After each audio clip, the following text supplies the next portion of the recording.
Welcome everyone. What's good? How you doing? Sounds that Move Festival. Make some noise. I know there's like 10 people in the crowd, but make some goddamn noise. It's a beautiful day in New York City. We are celebrating music and culture in Bushwick. We are having fun.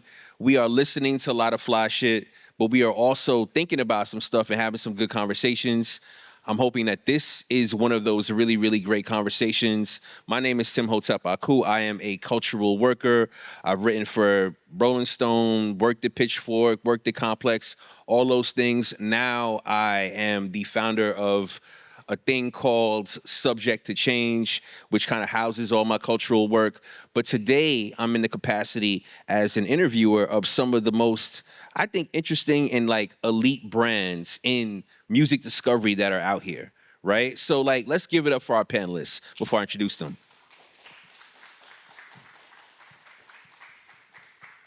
Let's start on the far end and then we'll come closest to me. Annabelle, introduce yourself, introduce the brand that is That Good Shit. Yeah. Hey guys, my name is Annabelle. I'm the founder of That Good Shit, which is a music curation platform. We do a ton of stuff like artist interviews, live events, playlists. We have a blog, all that good stuff. Just curating music, building community around great music. And yeah, I also DJ as well. All right. What's up, y'all? My name is RJ Powell. I read music all day. It's a music curation platform. We do live shows, have a Substack. I'm just a human being. I love being a creative. That's why I love call myself, So yeah.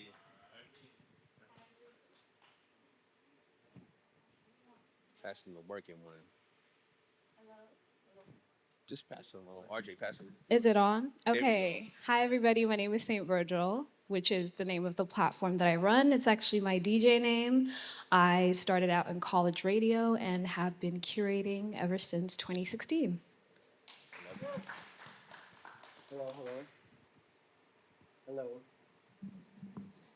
Hello. Okay. Hi, everyone. My name is Tal. I run a platform called SoundFind with my wonderful team. We run a blog, we do events, we do playlists, music discovery, we report on news in the music industry like tech, monopolization, stuff like that. Yeah, I'm glad to be here.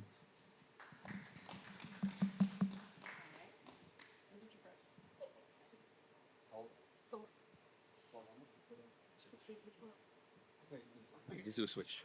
Hi, my name's Jill Mapes. I am one of the co-founders of Hearing Things, which is worker-owned music publication. We do lots of reviews. We have different newsletters and a podcast, and sometimes we throw events here in New York. But we're like kind of the old heads that are trying to imagine a new way. All of us had been with Pitchfork and gotten laid off or just parted ways at some point. So we're trying to imagine a non-corporate music criticism, what that can look like. So yeah, happy to be here. Thank you guys. I think generally I can look at everybody in the stage. I can look in the mirror, look at myself, and say that my interest in covering music, talking about music, came from an appreciation for it, right? I want to just go down the line. Anybody can speak to this. Talk about why you do what you do in the way that you do it and who you're trying to reach. It's a big question. I see some faces. RJ, you want a follow-up question? Let's talk about this. Give a follow up. Yeah. Yeah. So I think a lot of people are motivated to talk about music for different reasons. Some people want to talk about music to say, hey, I want to put you on. Some people want to talk about music to be critical of what's going on in the music world. Other people, they have music is a way to connect with other people because everybody loves music. So what drove you to actually put yourself forth as a personality, as a person engaging in music? I can start. Go for it. Like I mentioned, I started in college radio and would get a lot of really small bands that were amazing that would send us like their demos and CDs and tapes and stuff. And it would really break my heart that a lot of them would never get the airplay that I think they deserve. And so that's kind of why I started blogging almost 10 years ago now. RJ, does it make more sense to you? Do you want to Yeah, chime in? I say I remember my first time, like my first experience with music personally was when I got my first Soldier Boy CD. That was like the first time I knew I was like, I love music. You know, I didn't see myself doing it, but I see myself being immersed in it. I first loved film, and film and music go hand in hand. I was doing film stuff online for a while, and I wanted to pivot to music because that was like a thing in the background for me personally that I've always wanted to talk about and wanted to make content around and stuff like that. So I was just doing it, you know, as like a side thing at first, but it just, I ain't gonna lie, it just miraculously came something at the forefront of my life, and I didn't expect that to be something like that. So. Annabelle, you wanna? Yeah. Okay.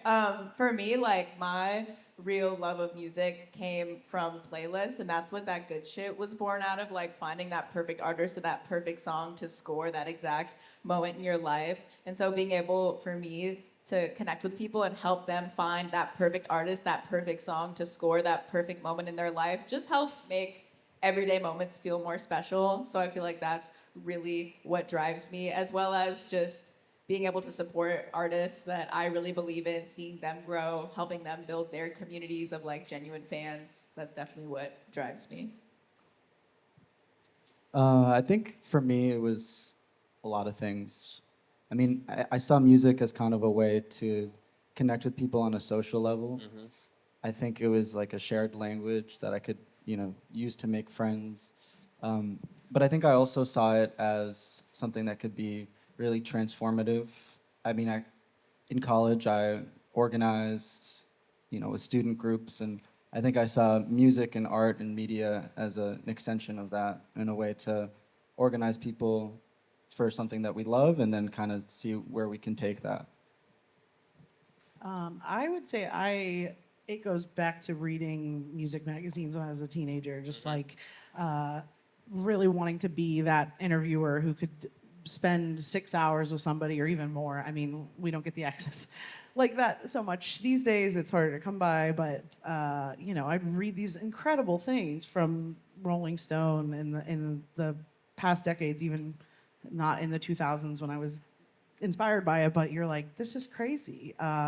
So that pulled me, but I think now it's really more of like a drive to connect more personally, and maybe that's a reaction to like coming out of like I worked at Billboard, I worked at CBS, I worked in these more corporate environments, and I would never do that again.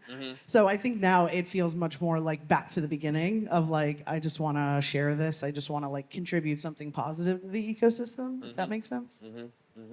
Yeah, Saint Virgil, in your answer, you spoke about, hearing and getting demos from these artists that no one heard about and being like, well, I want a platform. I want to amplify them. I think for a lot of us, things started like that. And for me, one of the things that was most, I want to say, critical in 2000s as far as like exposing people to stuff was, of course, blogs, right? I worked in a podcast called The Blog Era about the hip hop blog era in like the late aughts, and the people who came from that, the subcultures who came from that. But I'm wondering, we have folks of different generations on the stage. What does blog mean to you, right? And what blogs inspired you to do what you do right now? I'll start as the old head. I'll say I think as what you're talking about, the area you're talking about, is what I think of as the mid to late 2000s.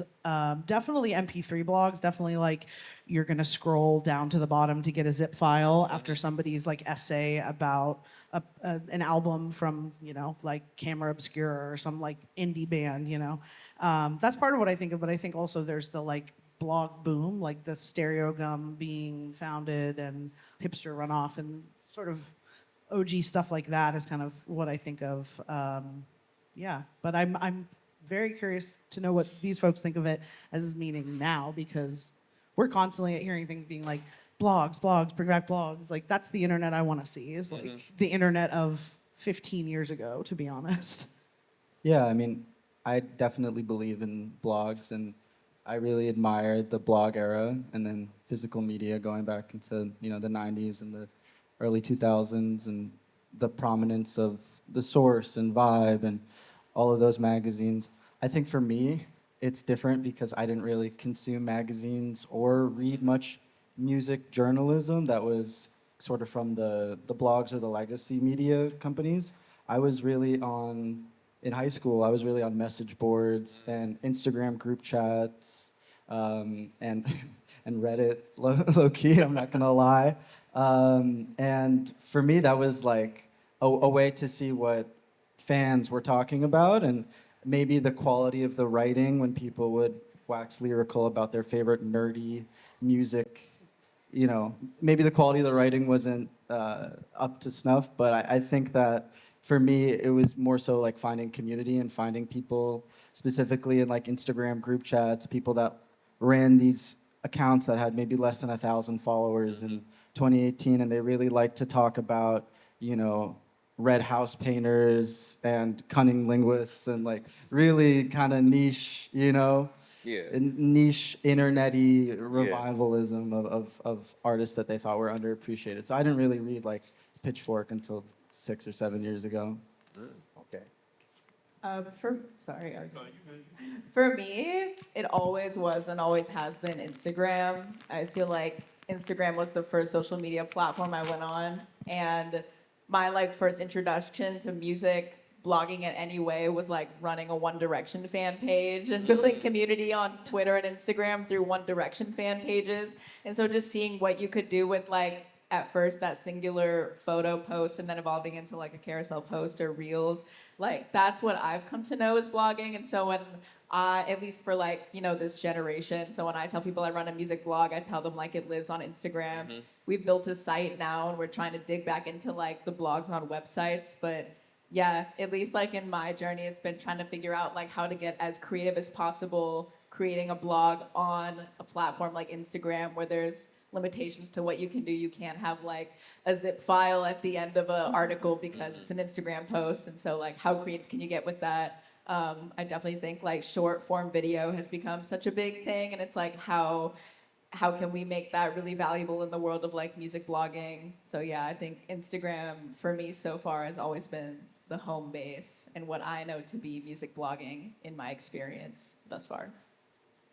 Yeah, I was gonna piggyback off of that. Like for me personally, like Instagram is like the only way for me personally because I didn't grow up like with the magazines and reading them. Like I had them in the house, my parents did, but I grew up in like Discord and like Instagram group chats and stuff like that. Us just talking about music, RL. You know what I'm saying? So I feel, and for me personally, I don't even see what I run as a blog. I mean, Yeah. I guess in technical terms it is.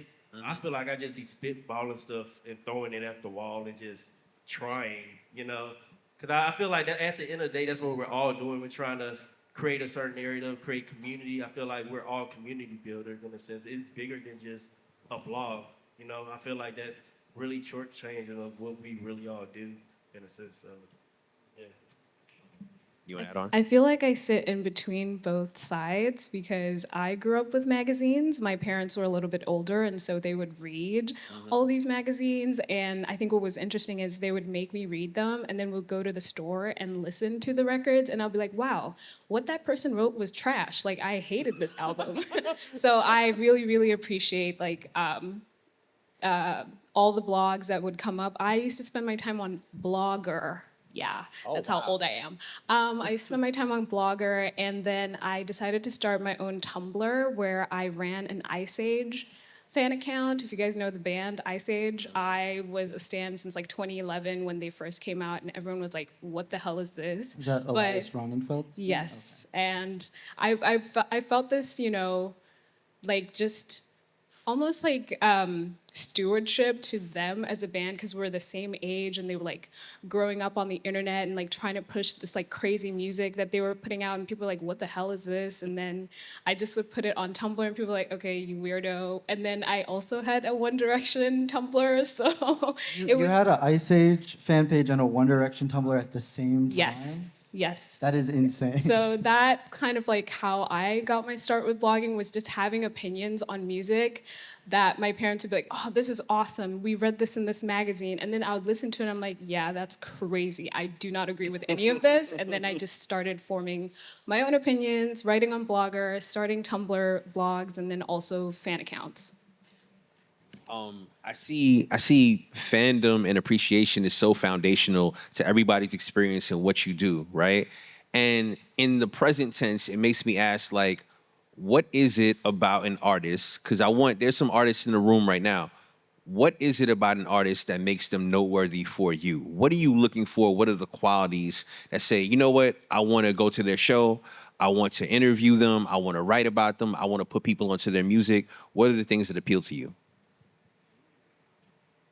I think a defined creative vision, specifically on social media, that means sonically and aesthetically, because you have to kind of stand out, which I guess you lose something there a little bit if that's a consideration that might drown out the pure music of it all. But it's so not to cut you off, but it's so important because everything is hypervisual now. We all are engaged with screens and our phones. We're seeing how somebody looks and what their aesthetic is to understand and process them. So yeah. Yeah, I mean, I think as someone in the media, but also thinking about what the music industry as a whole is looking for, it's sort of your ability to world build. Your videos are an extension of your album covers, an extension of your singles, is an extension of your content. All of that is part and parcel with each other. You mentioned the music industry just now. Do you understand yourself as part of the music industry? I think begrudgingly so. I mean, it's. I guess we're sort of outsiders because we run independent platforms. None of us have corporate ownership, as far as I'm aware. So, but we engage with it. I mean, we're working with people that are in the music industry at various levels. But I wouldn't. I have no background in education in music business, or I've never had like a music industry paid job or anything. I don't know. I'm curious what everyone else thinks. I agree. I feel like I don't consider myself and like my platform like part of the music industry. However, like definitely engaging with it. But I do think that what we do is becoming more and more part of the music industry, like as more blogs like partner with labels or as more blogs like I don't know, I think like the corporations and the larger labels are finding more ways to get more integrated with pages like ours. So I think we're becoming more part of the music industry, but it's hard to say, you know. That's kind of my barometer is like, do you take money from the music industry? Okay, then you are part of the music industry. Hearing Things doesn't take money from the music industry. I teach at Clive Davis Institute at NYU. I consider myself part of the industry through that, and I feel the difference. It's like I used to have much more like, oh, we have to defer, the respect of like this person's high up at this label or this person, so you have to like take the meeting. We would do this all the time at Pitchfork. You'd just be like, I'm taking a lunch. I don't waste my time doing that shit anymore, to be honest with you. It's like, I know what I like, and I'm not gonna do like, we're gonna dangle this big artist for if you cover this smaller artist that you don't like. I'm not playing that game anymore. We cover what we like. So I don't know if my barometer is very good, but that's kind of where I have it. I think, like, Go ahead. no, I was just gonna add on to that, like I feel like industry definitely like just ties in with money. So it's like, yeah. Actually that's all I was gonna say. Yeah. I think I'm on. I'm with you on that. I think because of my experience in college radio, there are a lot of just like principles that we have in radio, and so not and college radio is nonprofit, all student run, all of us just kind of like going off of like our taste and what we think is cool, and that's kind of what I've wanted to keep doing for St. Virgil and to continue it that way, which means not being a part of the music industry and what she explained financially. Yeah. I do want to get back to what you like. Jill, you mentioned writing about stuff that you like. What are the characteristics of the artists and the music that you like? And I do want to come back to this conversation about the delineation between like editorial and I guess the industry and stuff. And we're going to do that. But I want to talk about what you guys like, what you look for in artists. Okay, go with me here. I was rewatching RuPaul's Drag Race All Stars season 6 today, and I was saying to my partner, "Oh my God, the competition was each of the queens had to be a different past Super Bowl performer. Of course, they were not singing the artist's songs because of the rights, so they had." the RuPaul team had turned RuPaul songs into like a Fergie homage or Madonna homage. And honestly, I was saying to my partner, I was like, I should really show this to my students because I think this boils down the essence of kind of like a broad strokes, like what is it that makes an artist unique, right? And it's like, if you're not singing their songs, what are the mannerisms? What are the dances? I think I look at performance, I guess this is a long way of saying like, I look at sort of like the confidence, and the performance can be on social media. It does not have to be exclusively in a live setting. But I think that you can tell a lot about how sort of signature somebody is with their presence in a space, you know? So I'm always kind of looking at that, because there's a lot of great artists that are like, I'm a studio rat. And that's fine. I just feel like I'm more drawn to seeing sort of what people can do when they're not afraid of the world, when they're like engaging in it, you know? Another visual person as well who's a music appreciator, it seems like. Okay. Definitely. Same virtual. I have some thoughts on what I look for. I think someone who can take us on a journey. Storytelling is very important. What's the middle, beginning, and end? Also, show us behind the scenes, like you're a real person. And I think that's something that, for me, is very endearing. And once you bring people closer and like see what's happening behind the scenes of like the video that you shot, or when you went in the studio, or whatever led to this culmination of this big event, I think it's really interesting. And also just talking to your fans. I feel like I've talked about this a little bit online, but people are always like, "Ooh, new album, link on the story." I'm so sorry, you have lost me completely. Like, we need more than that. And so when I see people putting more effort beyond just like, hey, link in bio, link on the story, and actually engaging with people either IRL, with physical media, of something else in person, tangible, I feel like that's a person who's got me. I like that answer. Okay. I think for me it's swag. Like swag, not like drip or anything like that, but like how you carry yourself. Like I was watching the Michael Jackson movie and just how particular he was with his moves and certain intentions that he had with everything that he did, not just music, but like everything in his life that he did. It was just something about that made me like, huh. And I feel like a lot of artists, they need just confidence. You know, it ain't even got to be the best sound of music. Like I just came from Rolling Loud, and I ain't even like too slimy music at first. But just seeing him just be confident, just being who he was on stage, I was like, I could get behind that. Even though I may not rock with the music that much, I can get behind a person who believes in their art, you know, more than the other people do. So, yeah, that's it for me. Yeah. What makes me gravitate towards a certain artist, I feel like it's very personal. Like I feel like any aspect of what you're doing, if it really moves me emotionally, that's what's gonna make me interested in your art. It could be something in your visuals. Oftentimes it's like a certain melody or just a certain moment in a song where I like feel like a tingle in my heart and I'm like, oh, that hit me. And I think that's what I love about like how we approach music, like with that good shit for each of my team members. It's like not really bound by genre. It's not really bound by a certain like visual aesthetic that artists have. It's just like, did this music move me or a team member personally, and why, and how can we explain that?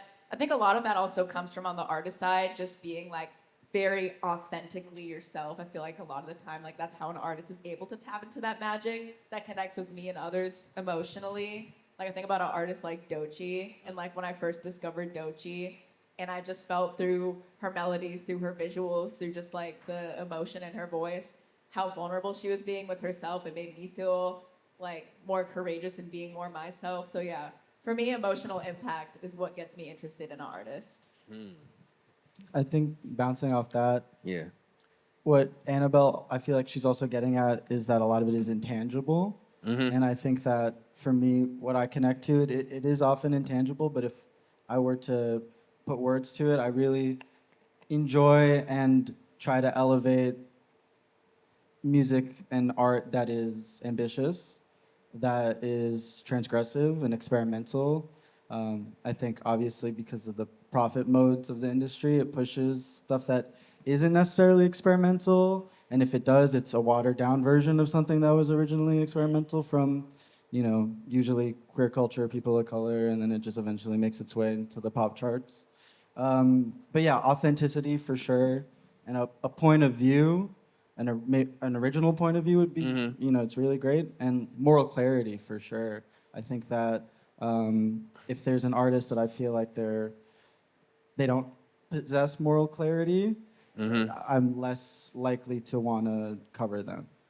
That's a really interesting thing. And one of the things I've enjoyed about Soundfind is not only that it gives this kind of appreciation to the artist, but it contextualizes them. And it also kind of looks deeper to make connections between like how life is lived, society, and stuff like that. It makes me think about how we talked about artists being distinct and that being the thing that catches you guys' attention, them having swag, charisma, whatever. Now, in formulating your individual music, platform brands, what are you trying to communicate to folks to make sure that you're distinct? Because you all do different things. There's some overlap in some places, but you do different things. Talk about how your taste influences how you communicate with the world. I want to hear from Jill first because I really like hearing things, and I think that you guys have a very strong point of view and a lot of experience. So I'm kind of curious how you guys came to decide what your point of view would be, especially because all five of you have very different It's very different. tastes. Yeah. So I do think we did a couple things right when we were building it, which was like taking some of the things we had learned from being editors at bigger publications where you can go like, who's the perfect person for this, to write this article or this kind of thing. But then you think of it more as like, what are the points of views you need to have a well-rounded site? Like our site would not be the same without Dylan Green. Like he is, to me, he's turning me on to stuff all the time. And I'm like, where do you find this shit, dude? Like, and so everybody kind of has some version of that, or that some role they're playing that's distinct in what they write about, that I think it was very conscious, right? Like, we have people that are very versatile, like Julianne Escobedo Shepherd is one of our co-founders, and I've been reading her forever. And she can write on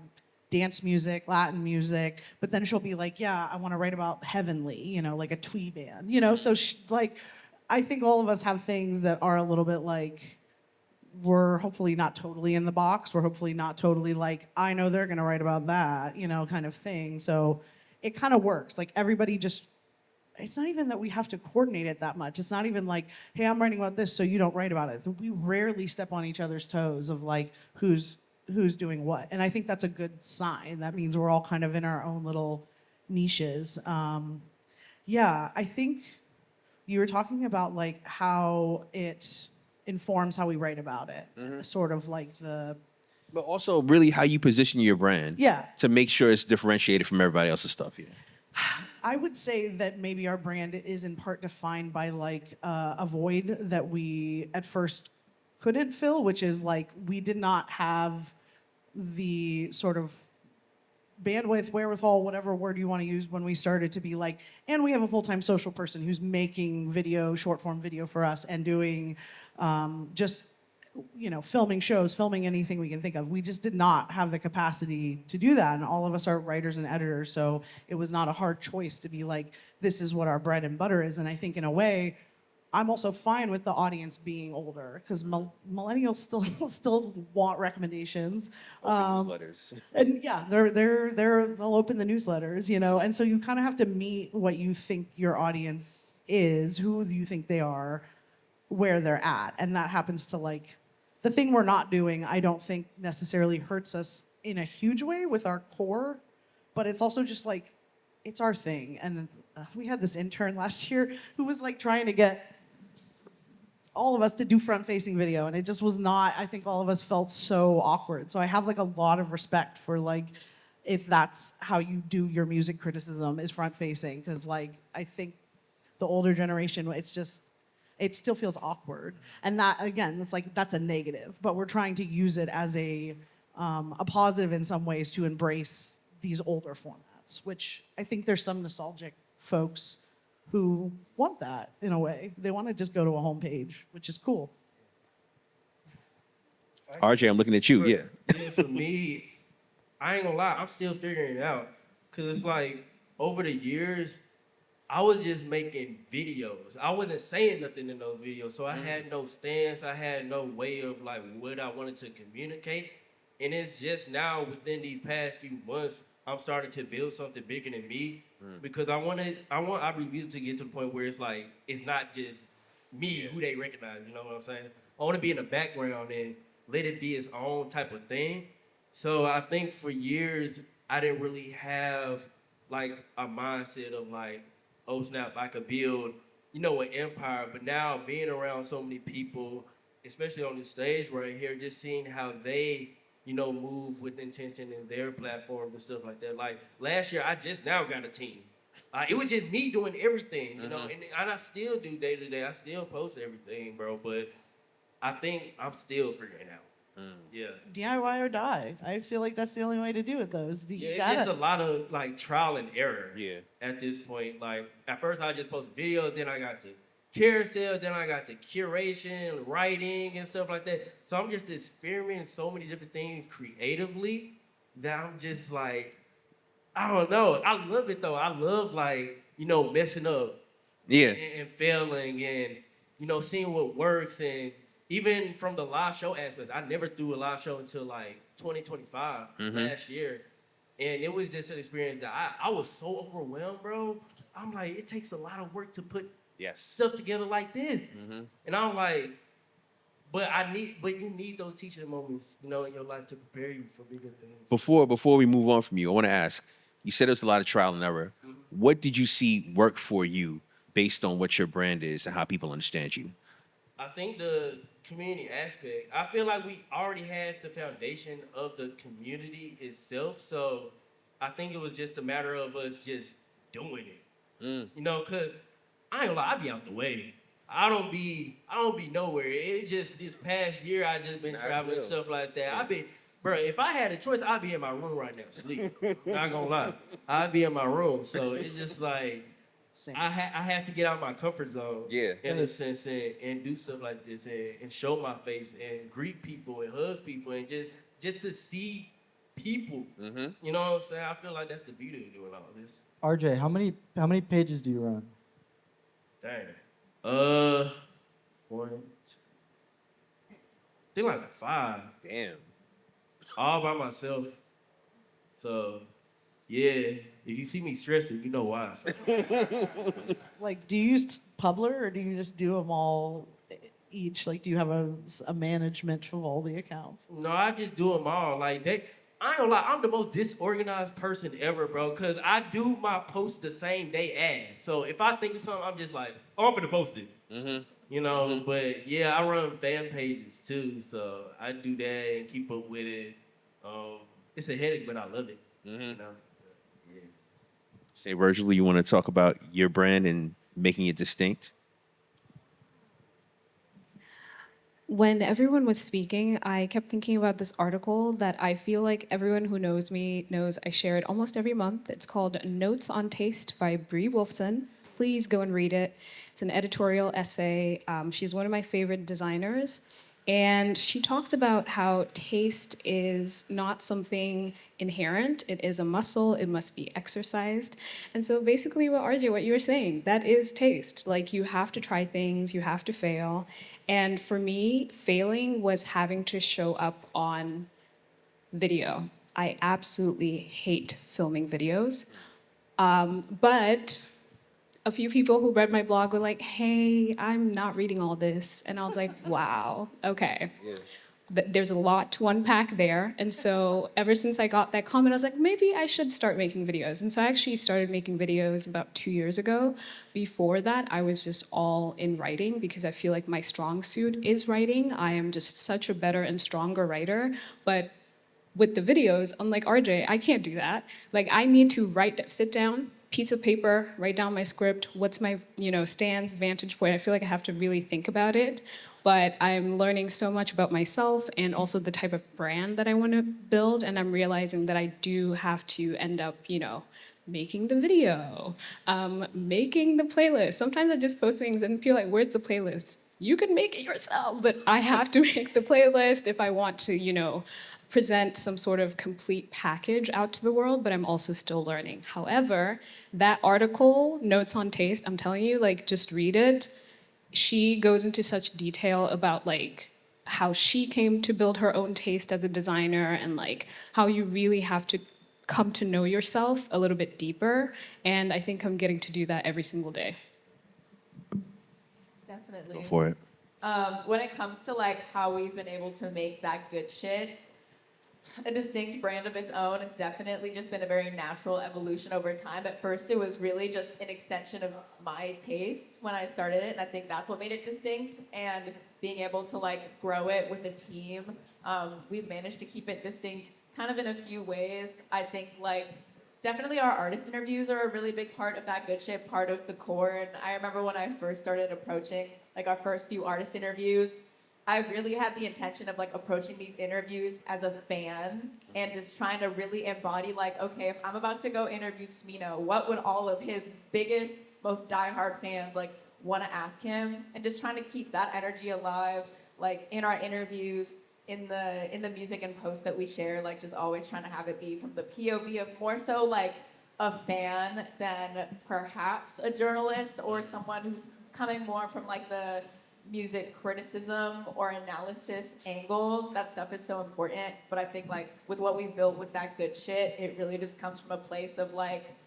fan appreciation angle, which I think is how I've always consumed music. I've never been like an overly like critical person, I guess, when it comes to music. I really just love like consuming what I love, sharing about what I love, and kind of keeping it at that because I just know that's my strength.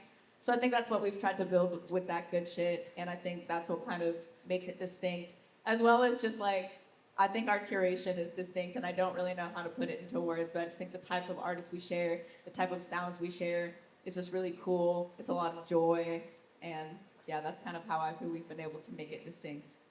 Wait, I want to jump in and say I really liked your answer to like what you look for in music, and I feel like it leads. There is a critical nature in making your barometer what personally hits you because you have your own internal critical metric that I'm like. That to me is actually very true to taste and very critical because you're saying if this doesn't touch me, but like I don't have time for it. You're not you're not dissing the stuff you don't have time for. You're just saying this is the stuff that makes it. Yeah, 100%. I guess like where that good shit does have like its critical moment is in just like deciding what we do share. We're very serious about what we do and don't share, and curation is always like the number one thing for us. So I think that's a really good point, Jill. Yeah. Well, we were talking before it got started of just like, I said it reminds me of like a fader model of music criticism, which is don't talk about the stuff you don't like, but focus on the stuff you do like. And I think that makes a lot of sense for discovery-based platforms because, like, we would talk about this everywhere I've worked, we talked about there's no use in slamming a small artist that no one knows about. It's cruel. It causes psychic damage, I've been told. But like, it also isn't a productive use of your time in the ecosystem. You know what I mean? Like, I think your tone fits what you do, and it has its own.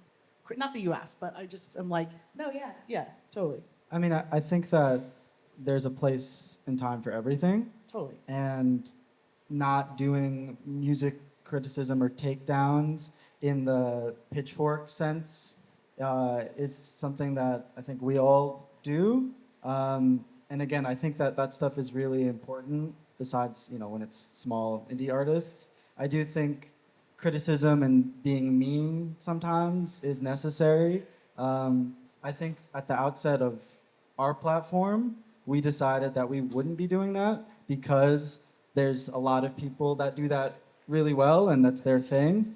We choose what we cover, and if we don't like something, we don't talk about it unless it's something that we think is a negative influence on people, on the upcoming generation. From a critical point of view, I guess it's more cultural commentary. My background, I'm in undergrad right now studying American Studies, which is critical theory and decolonial theory and a lot of, you know, political science, sociology, stuff like that. So we try to take some of that like academic and organizing principles into covering the industry. So when it comes to like tech and streaming and just trying to share what we think about the state of art and you know, consumption, and that's kind of our point of view. I think we try to combine like obviously curation and taste and playlists, and we do have a point of view when it comes to that. There is a type of artist or band that we feel like is sound fine or sound fine core, whatever you want to call it. And it's all genres. It's not limited to anything in particular, but I think we hold that and also hold a critical point of view when it comes to the effect that art and celebrity and monopolization and labor and all that has. You know what? I do want to give you some props and Soundfine team some props because I do think you incorporate these elements in a pretty elegant way. It never feels obtrusive. It never feels like beside the point. It never feels like why did you shoehorn this in there? And honestly, I think one of the things I was excited about in this panel is like the diversity of perspectives and engagements and ways of engaging with the music.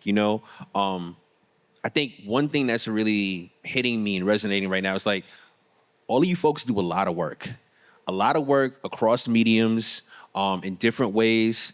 And when I think about work and I think about labor, I also think about compensation, right? Talk about, and this is probably going to be our last question. We got to wrap up soon, but talk about running what you do as a business so that all this work you put in, right, to make this brand that celebrates music and musicians can be sustainable. Oh, I'm gonna add another point too before you even. How do you do that and maintain the integrity of your platform? As we talked about this balance between being a person who's a curator, a tastemaker, a journalist in some respects, right? And a person who's outside of the industry, an industry that wants pay for play. How do you strike that balance where you sustain yourself, but you don't give in to basically being pay for play? Yeah, to answer your second question first, I say no to a lot of stuff.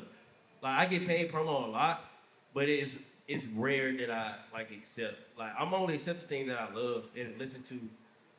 So I appreciate when labels or other people come to me with music that I already listen to. So that's an easy thing for me.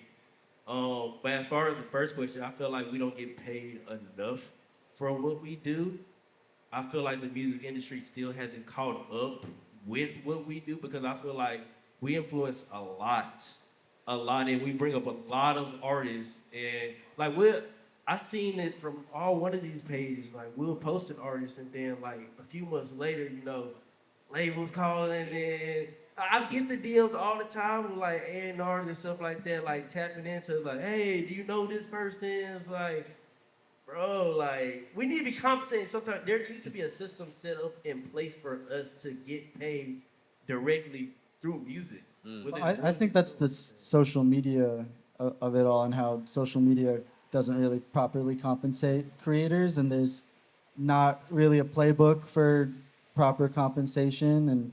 And in order to create a product, something physical or events, you need capital up front, and then there's gatekeepers. So it's like we don't work for organizations that can pay us a salary and benefits and stuff like that. So the onus is on us to figure that out, whether it's what Hearing Things does with their business model. Which is a worker-owned business model, subscriptions. Subscriptions, that's really we have a wonderful grant sponsor for this year, Critical Minded. This is a really good nonprofit organization. I know you know about them. They contribute to and fund projects with critics of color to like make sure that there is still outlets that are doing this in-depth critical work. So we were really lucky to get a grant from them to do some work, some specific projects. But yeah, it's the subscription model, and I would love to be able to have a diversity of and we have some money coming in from social media, and maybe we sell ads, but there's not enough hours in the day. Mm-hmm. So it is like it can really vary month to month of what you're getting, and but when you have like grants and things like that can help kind of smooth it out. You have a slow month. It happens. Like I don't really know why it happens. I'm curious if you guys have certain parts of the year that are really boom times, but fall into the end of the year, I was just like you'd see an amazing bump of subscribers, and you'd get a little nest egg and be like, okay, this'll do when it's January, and it's not quite as poppin', but yeah, that's really it. But all of the people I work with, we have other things that help subsidize it, even though the work can feel like a full-time amount of work. It's like I do the teaching and it helps because it complements. So yeah. I'm in the same boat. I actually still have a full-time job, but something that I've kind of figured out has been very helpful is brand partnerships. So as a DJ, partnerships with Technics have been super helpful. Bose also, just like all the brands that I would associate with music but aren't in the industry, just to make sure that the work that I'm still doing is very subjective, and not, kind of like, oh, so and so told us to talk about this. That's not kind of like my motive. I want to talk about what I want to talk about without kind of that pressure, and so I've found that brand partnerships have been the best way to do that.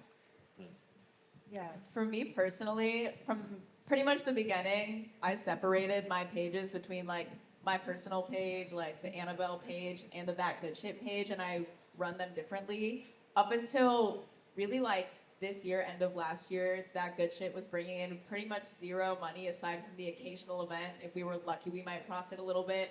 Merch sales, we might profit a little bit.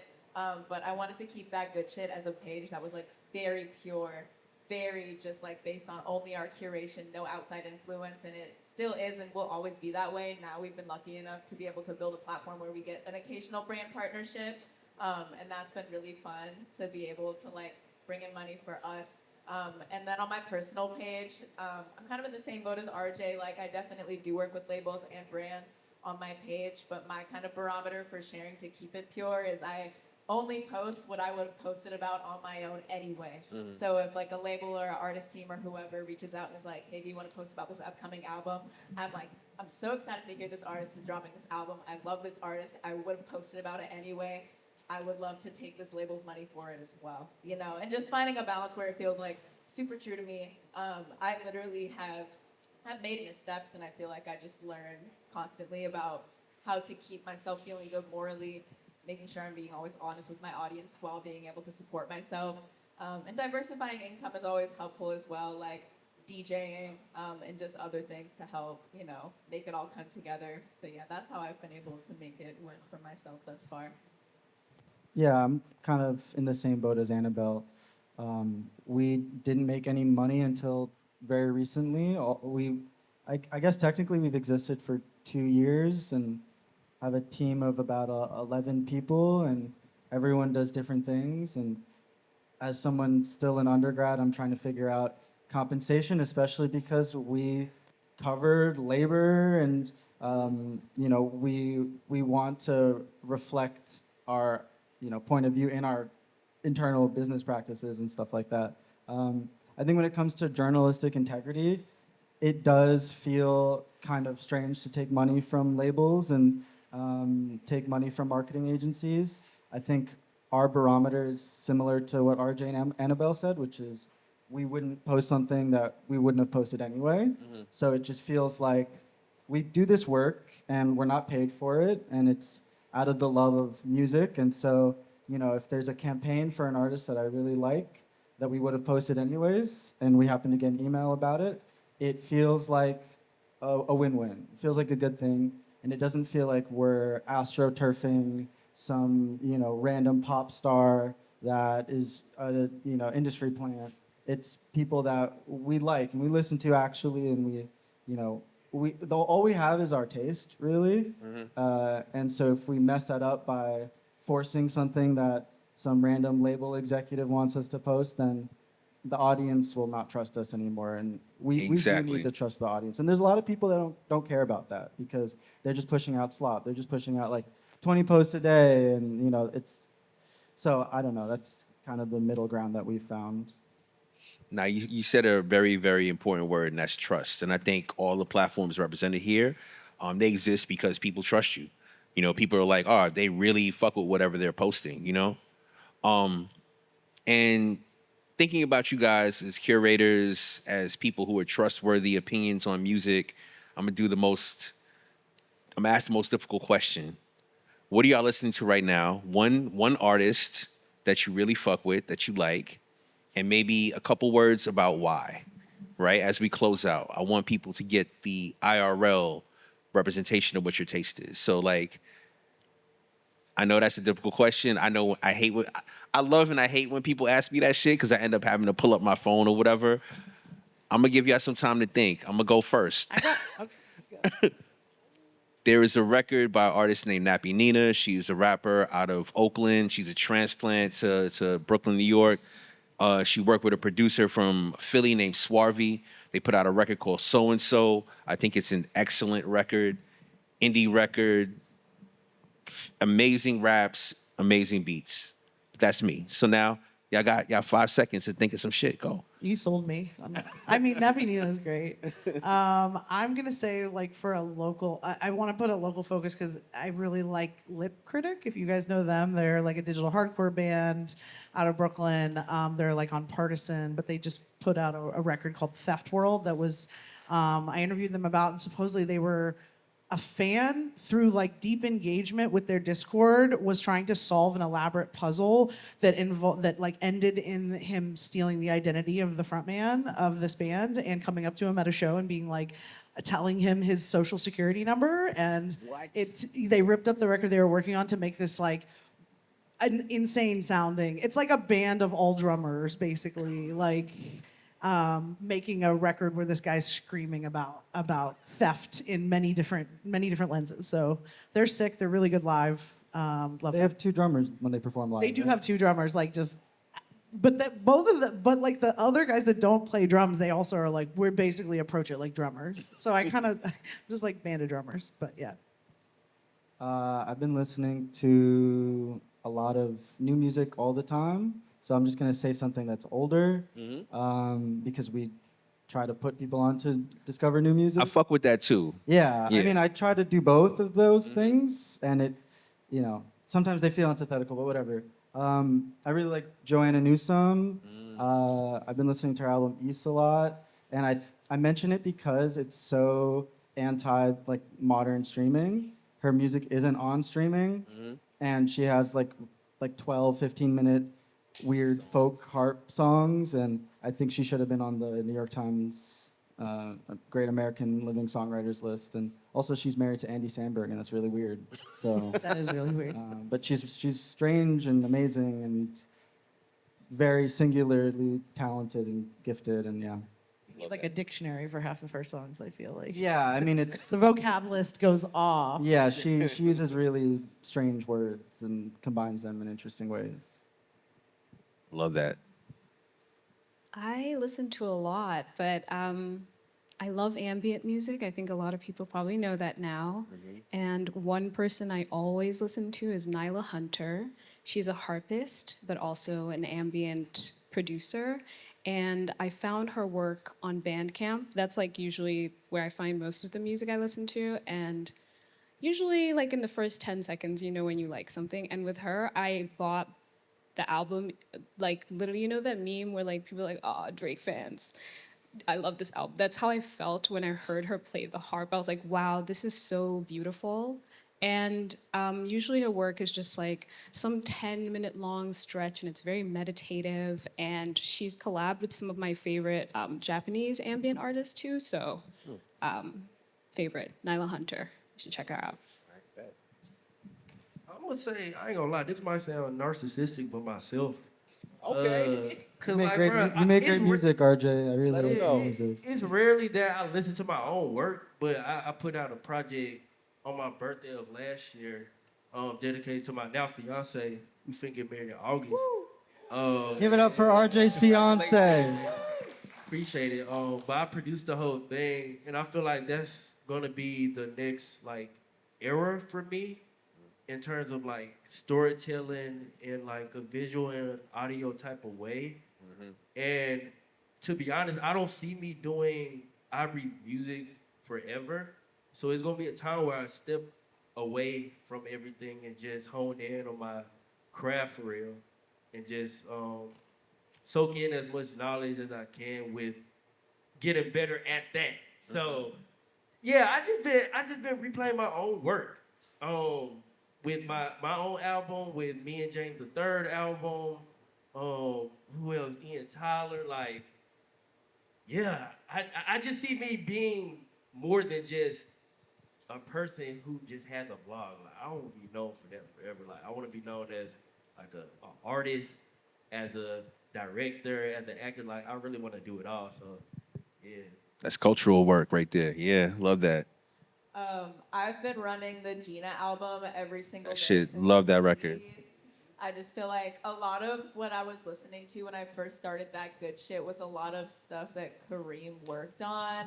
And Liv also is like one of my all-time favorite artists. So the moment I heard that they were coming together to create a project, I knew that it would like open a portal and change my life. So I've been listening to that album at least once a day, every day since it released. Um, and yeah, I think it's perfect. So that's what I've been listening to. I love that. I love that. Thank you so much to our panelists for sharing all this. Clap it up for them. Thank you. Shout out the whole Move Forward music team, Sounds That Move Festival. My name is Tim Hotep. My radio show is Subject to Change on NTS. We are out. Thank you for attending, y'all. Peace.